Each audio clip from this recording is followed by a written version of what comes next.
Contanos también un poco cómo fue que llegaste al sueño, cómo trabajaste el sueño, sobre todo en personas autistas. Claro. Bueno, yo al final empecé a trabajar en población infantil y un poco a raíz de llevar pues, todos los casos, sí que pues, me llegaban algunos en los que pues, al final me decían, no, pues es que a lo mejor está un poco más cansado porque se ha despertado a las 4 de la mañana o ha dormido mal. Entonces al final ha pasado el día mal, en el colegio ha estado más irascible. Entonces veía un poco cómo existía un poco ese impacto, ¿no? de un mal descanso en lo que ocurría durante el día. Entonces, pues nada, decidí que al final pensaba que era un poco un área en el que me podía un poco ahí especializar y poder ayudar un poco a las familias que venían a tratamiento conmigo, ya no solo por no me venía específicamente por sueño, pero al final es como que a medida que ibas trabajando unas cosas, pues iban saliendo otras y al final muchas veces el sueño era uno de las preocupaciones de las familias, ¿no? Entonces, sí que es verdad que no hay formaciones, o por lo menos yo no he encontrado especialmente muchas formaciones específicas en niños neurodivergentes. Entonces, pues nada, decidí un poco ir estudiando, ir formándome para ir pudiendo ayudar a las familias. Así que todavía en ello estoy, ¿eh? O sea, todavía falta mucho por aprender y al final te van sorprendiendo y vas aprendiendo cada día con cada uno de ellos. Sí. Y bueno, y ese es nuestro propósito también, por eso creamos la diplomatura en sueño en infancias neurodivergentes, porque en español no hay ninguna formación. André, te damos la bienvenida y ahí sí te dejo para que sigas vos. Gracias. Muchísimas gracias. Y muchas gracias al Instituto IPSI por haber querido contar conmigo en este día de hoy y en general. La verdad que estoy muy contenta. Espero que os aporte un poquito mi presentación y bueno, ahí voy. Vale. Sí que me gusta empezar un poco contando qué es la terapia ocupacional, porque es verdad que quizás no todo el mundo ha tratado con algún terapeuta y a lo mejor no queda muy claro qué es lo que podemos hacer, ¿no? Entonces, así un poco como una pequeña introducción. Al final, los terapeutas ocupacionales lo que utilizamos son las ocupaciones de la vida diaria con diferentes grupos de personas, diferentes poblaciones, ¿no? Con el propósito de mejorar o por lo menos permitir hasta donde puedan un poco su participación, ¿no? Todo ello teniendo un poco en cuenta el contexto. Pero realmente, ¿qué son las ocupaciones, no? Se refieren a las actividades cotidianas que realizamos en nuestro día a día, ¿no? Que ocupan un poco nuestro tiempo y que nos dan un poco el significado y el propósito a nuestra vida, ¿no? Teniendo en cuenta, pues eso, esa interacción con el contexto y sobre todo teniendo en cuenta un poco todo lo que son pues esos patrones de desempeño, esas rutinas, esos roles, las habilidades motoras, de procesamiento, de interacción social, ¿no? Y dentro de las ocupaciones que vemos a la izquierda del marco de la Asociación Americana de Terapia Ocupacional, podemos observar que se encuentra el descanso y el sueño, ¿vale? Ajeno a todo el resto de actividades y de ocupaciones que podéis observar. Entonces, ¿qué incluye esta parte, ¿no? De descanso y sueño? Pues incluye identificar esas sensaciones, esas necesidades de relajarnos, de participar en actividades que nos lleven un poco a esa calma que necesitamos para luego poder entrar en ese estado, ¿no? de necesidad de descanso. Participar en todas las rutinas previas que nos preparen para llegar hasta la cama y poder descansar y preparar todo ese entorno que favorezca un adecuado descanso y recuperación del cuerpo, ¿no? Cuidando de esas necesidades personales a la hora de dormir. Entonces, ¿por qué es necesario trabajar un poco todo el tema del sueño? Al final, un poco lo que comentaba antes, ¿no? Todo lo que ocurre durante el día, todo lo que es a nivel de ocio, a nivel social, a nivel de juego en los niños, todo el aprendizaje se va a ver influenciado si no hay un adecuado descanso. Al final, el sueño es una ocupación vital y depende de él un poco el rendimiento que ocurra a lo largo del día. ¿Qué podemos observar también? Pues si hay un mal descanso, al final nos influye mucho a nivel de resolución de problemas, de razonamiento, de coordinación, de habilidades motoras, de atención, nos puede llevar a estados de irritabilidad, de agresividad, de hiperactividad, ¿no? Y al final tenemos un nivel elevado de estrés y una disminución de la calidad de vida de la propia persona y de las personas que le rodean y de los miembros de la familia. Entonces, vamos un poco a meternos un poquito más en estos peques con autismo.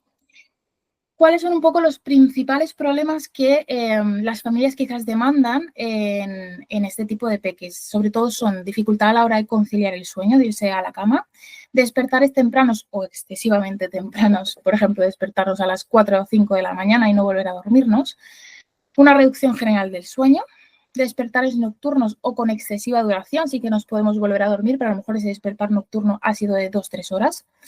Bruxismo, parasomnias o somnolencia diurna, un poco consecuencia de un mal descanso.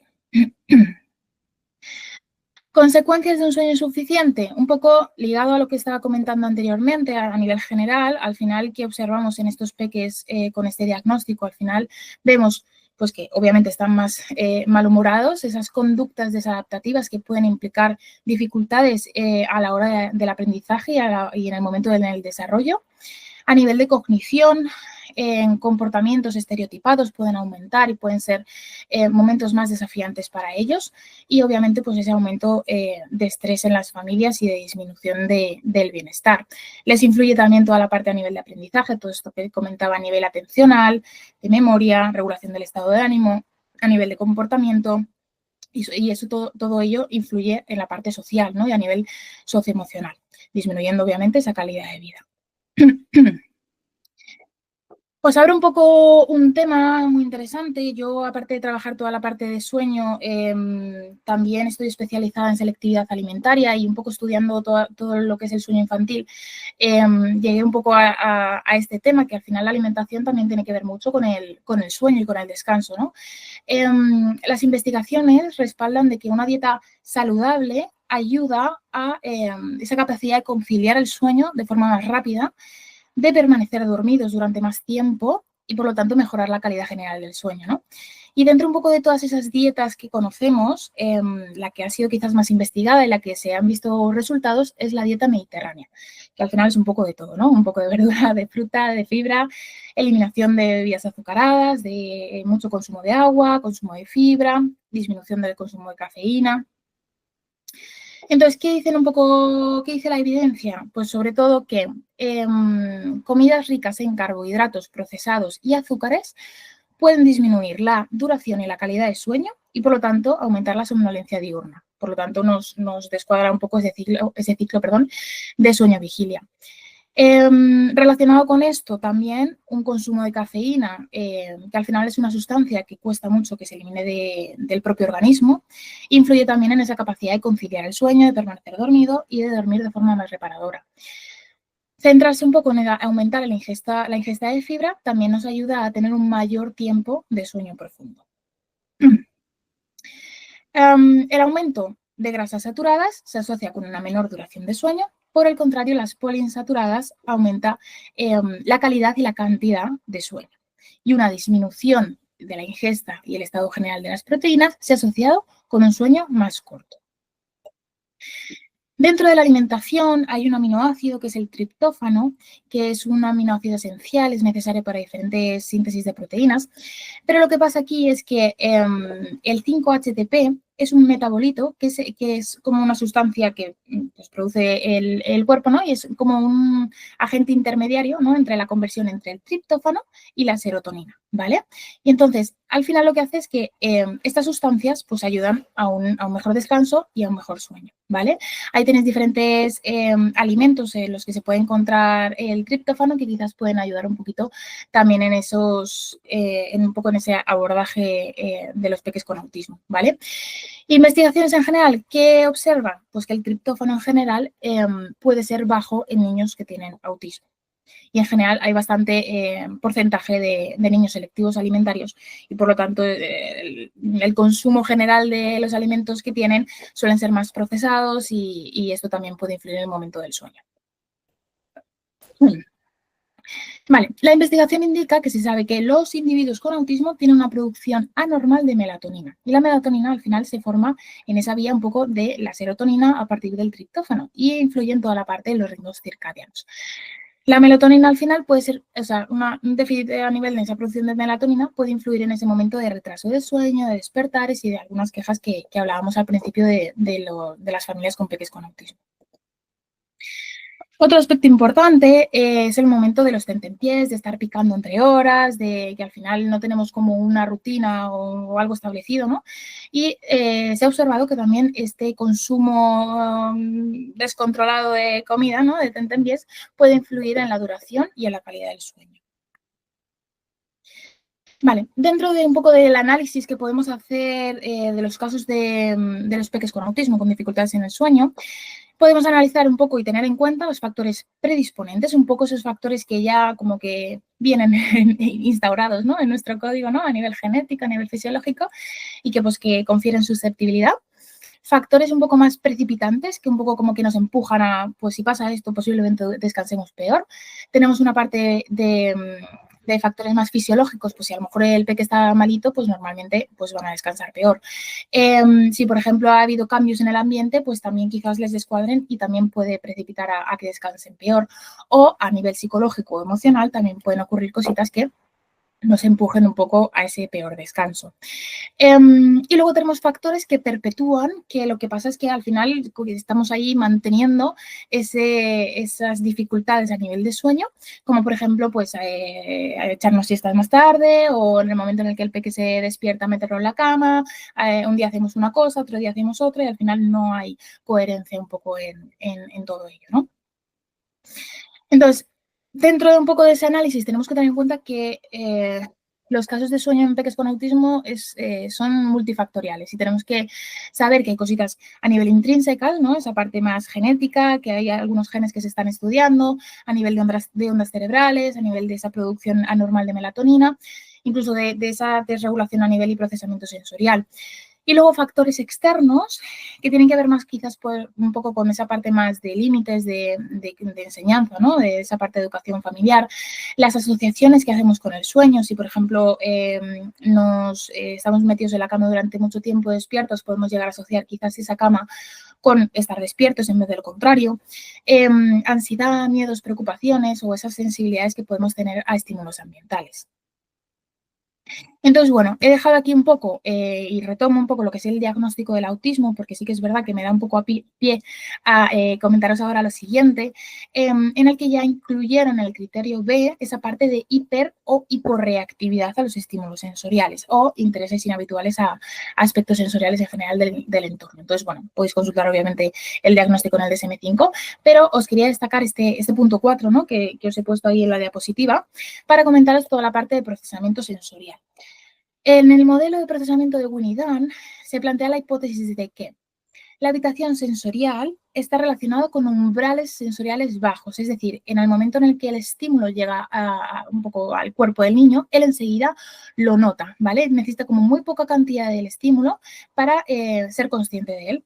Entonces, eso al final puede dar respuestas de hiperreactividad sensorial y todo ello puede llegar a momentos de dificultades para conciliar el sueño y de permanecer dormidos, porque al final estamos como un poco a todo lo que nos ocurre en el entorno, ¿no? Por el contrario, ¿qué pasa? Si tenemos un umbral sensorial alto en el que necesitamos como más, que el estímulo sea más fuerte o necesitamos que sea más repetitivo de alguna manera para poder sentirlo, si tenemos ese tipo de umbral, pues posiblemente descansemos mejor porque al final como que no somos tan conscientes de los estímulos que ocurren en el entorno. Dicho esto, también pues, puede influir que tampoco sean conscientes un poco de las señales ambientales que ocurren en el ambiente, ¿no? De esas señales sociales, de que ya pues todo baja, todo se apaga, todo se guarda y es el momento de irse a dormir y quizás hay una falta de comprensión en cuanto a esos momentos, ¿no? Puede ser también que esta hiporreactividad esté más relacionada con el impulso circadiano. Es decir, en el sueño podemos distinguir un impulso circadiano y un impulso homeostático.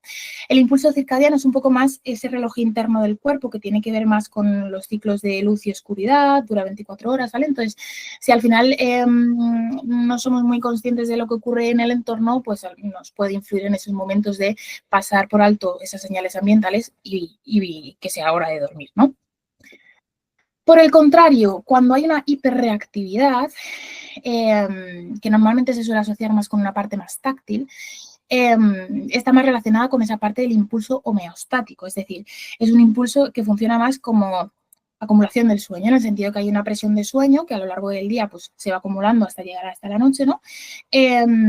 Para tener un poco ese deseo de dormir, ¿no? Pero si estamos un poco a todos los estímulos que me están molestando, pues quizás ese momento de irnos a dormir pues también nos cueste un poquito más, ¿vale? El filtrar un poco esos estímulos de esto es importante, esto no, y a esto tengo que prestar atención, pues puede ser que nos cueste un poco, ¿vale? Si a eso, por ejemplo, le unimos cambios en el entorno, pues puede ser que nos cueste un poco adaptar un poco esas estrategias que nos afronten a ese momento y llegar pues a conductas un poco más desadaptativas y nos cueste pues ese momento de conciliar el sueño, de permanecer dormidos o incluso puede afectar pues en general a la duración del sueño y a tener despertares nocturnos. Entonces, para que haya una buena, adecuada salud del sueño, tenemos que tener en cuenta un poco toda esta parte de procesamiento sensorial, aparte de las necesidades fisiológicas, que haya un apoyo general alrededor del niño, ¿no? Que esté un poco armonizado, que ese ambiente también ayude, ¿no? Entonces, si ese apoyo y esas relaciones que tiene el niño adoptan un poco ese enfoque más de una baja excitación del entorno, una reducción de esos factores estresantes, pues favorecen que el niño esté preparado para dormir y haya una recuperación adecuada durante la noche.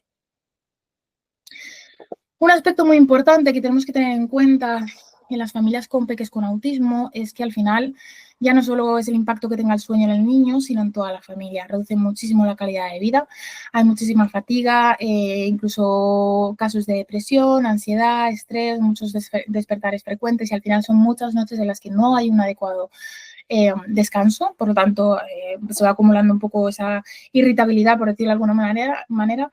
Están preocupados, al final no saben muy bien cómo abordarlo, ¿no? Y hay un bienestar psicológico que no es del todo adecuado, ¿no? ¿Qué estrategias un poco podemos llevar a cabo a lo largo de estos casos de sueños con peques con autismo, ¿no? Vale, pues voy a nombrar así un poco por encima, ¿vale? Sobre todo voy a hablar más de alguna intervención conductual, pero sí que tenemos que tener en cuenta la parte de educación del sueño de las familias, tenemos intervenciones a nivel ambiental, parte conductual y luego toda la parte un poco más farmacológica que se suele centrar en todo el tema de la melatonina. Se ha demostrado que si hay una adecuada educación a la familia, que promueva unos buenos hábitos, que hay una comprensión de realmente unas expectativas realistas y se entrene a los padres para ello, ha mejorado la latencia del sueño, ha mejorado el comportamiento previo para irnos a la cama y, por lo tanto, un mejor descanso, ¿vale? Ese momento de esa resistencia a la hora de irnos a dormir o esos despertares nocturnos, pues sí, ayudamos un poco a la familia a entenderlo y a darles estrategias un poco de qué es lo que pueden ir haciendo, suele mejorar la intervención. Dentro de los tratamientos conductuales, que tienen el objetivo un poco de aprender esas conductas que realmente nos interesan y desaprender un poco aquellas que no tanto, se puede hacer un poco una evaluación funcional de la conducta en la que se trata un poco de identificar esas causas que subyacen el problema, un poco esa intervención basada en antecedentes e intervenciones basadas en consecuencias, en la que un poco vais a ir analizando un poco en el punto en el que estáis, ¿no? Y qué cositas podemos ir cambiando de cosas previas y durante y después para mejorar un poco ese descanso y esa dinámica a nivel familiar. Ahí simplemente las menciono. Una de ellas que me gusta mucho trabajar, porque creo que son cositas que se pueden ir haciendo cambios y que pueden tener realmente un impacto en la familia, es la higiene del sueño. Hace referencia a una serie de conductas, de actividades que favorecen el sueño nocturno y que pueden, obviamente, pues, influir en toda la parte de despertares y, en general, del patrón del sueño.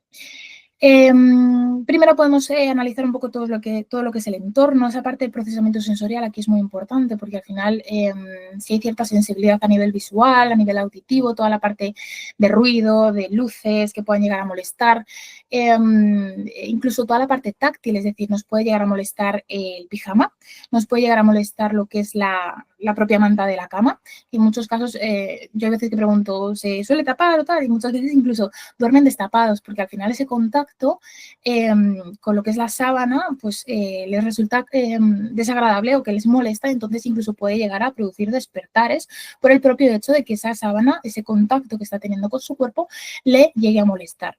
Incluso pues la temperatura un poco de lo que es la habitación. Las rutinas súper importantes en peques con autismo a la hora de dormir suelen ser, a ser posible, intentar que sean más o menos constantes.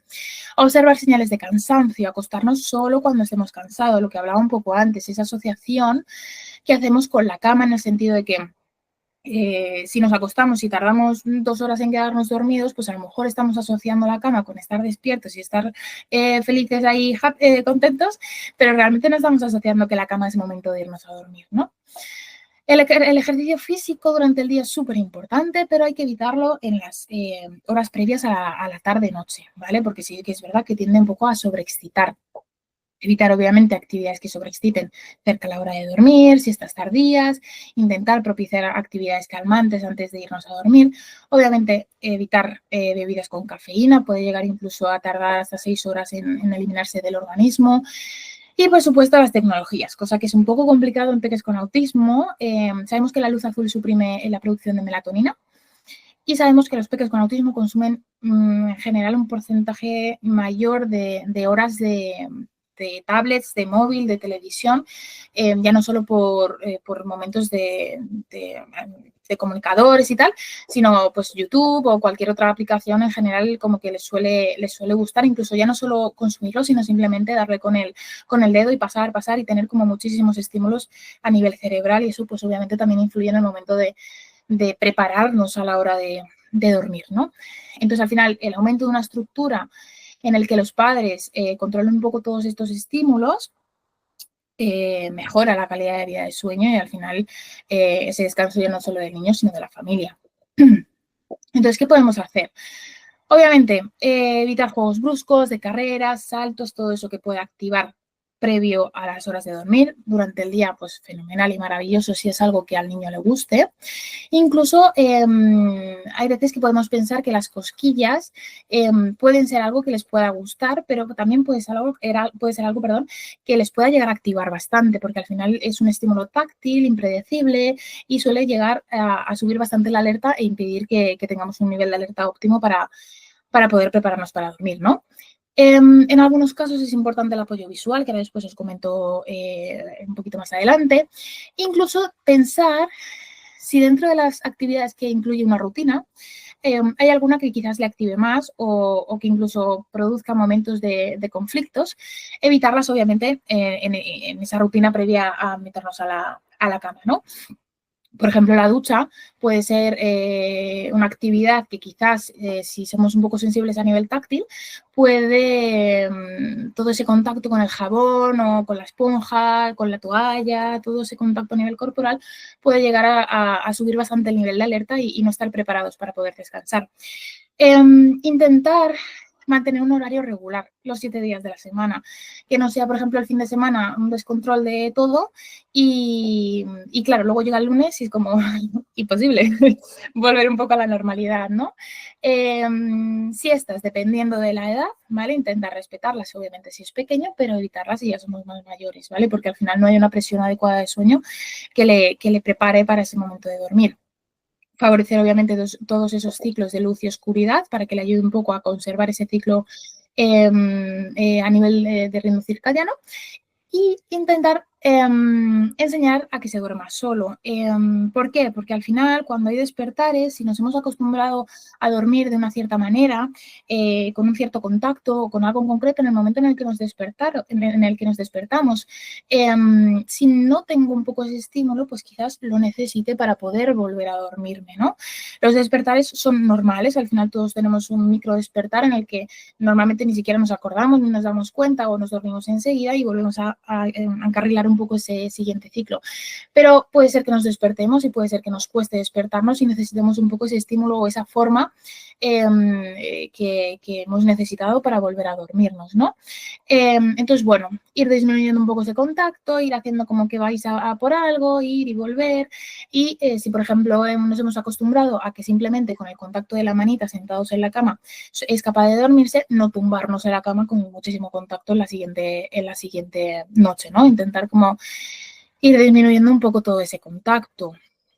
Hablando un poco del tema de los apoyos visuales, Hay una web que no sé muy bien si en Argentina es igual o no, pero bueno, yo os comento un poco desde España lo que también se suele utilizar, que es Arasac, ¿vale? Que al final es como una biblioteca de apoyos visuales.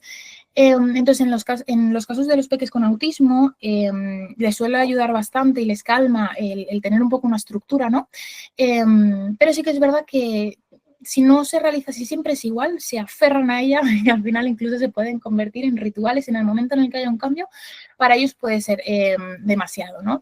Entonces, intentar que en esas rutinas, si no hay una variación de orden, por ejemplo, de alguna actividad, pues que dentro de las propias actividades se puedan hacer micro cositas, micro cambios que les ayude un poco a entender que no todo siempre ocurre de la misma manera y que pueden ocurrir cosas aleatorias y que está bien, ¿no? Que no pasa nada, que no se acaba el mundo, ¿no?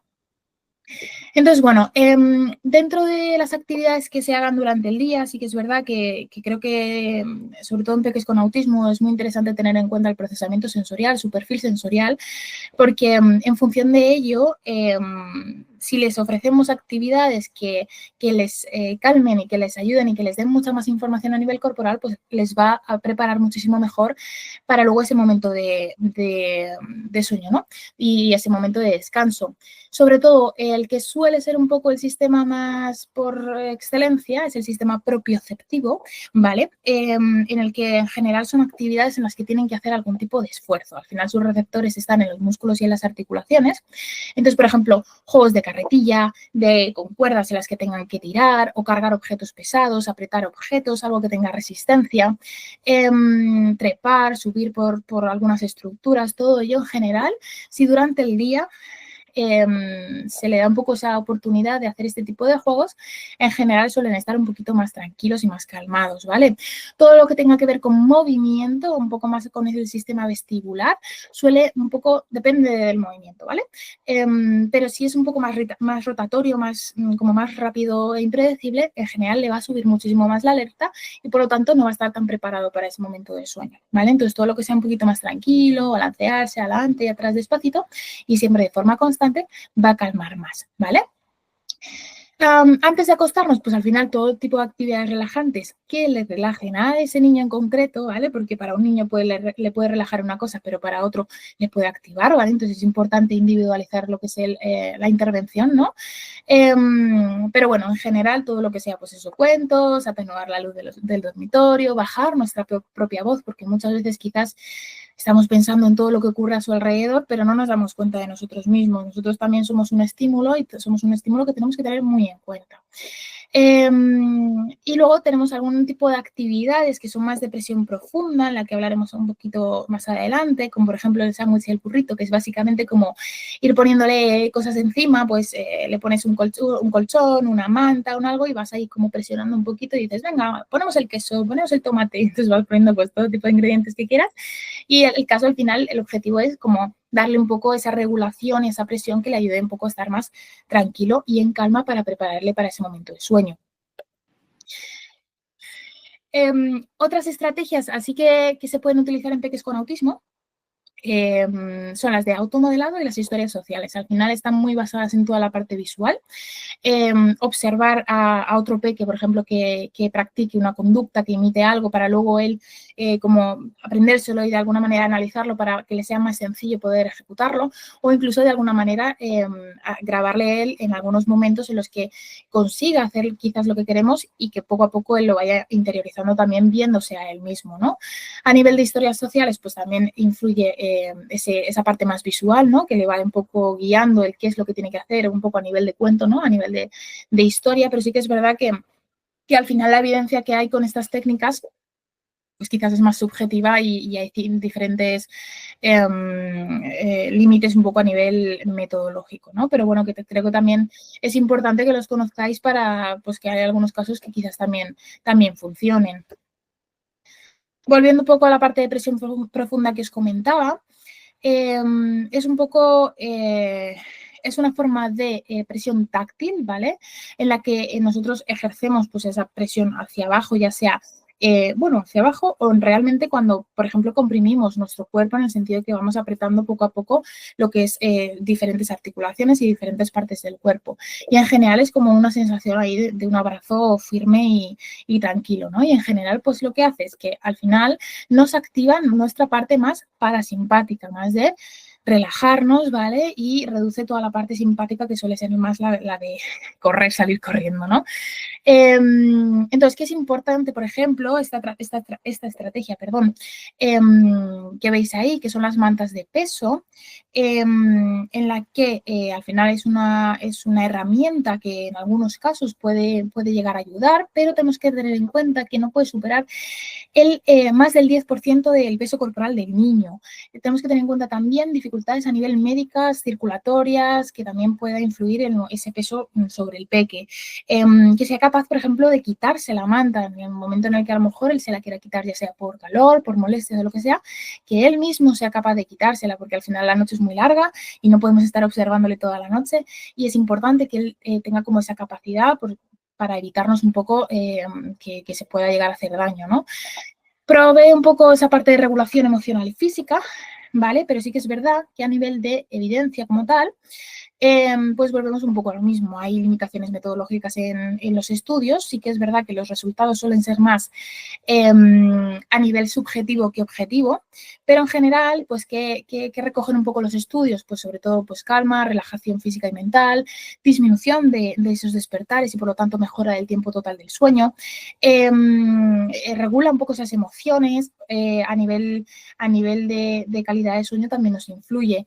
Entonces, bueno, creo que es una herramienta que puede ser interesante dependiendo del caso, hay que valorarlo, ¿vale? Y si podéis contactar con algún terapeuta ocupacional que valore un poco el caso del niño, pues creo que también podéis tener esa visión muchísimo mejor, ¿vale? Y nada, un poco aquí se resumen algunas referencias bibliográficas.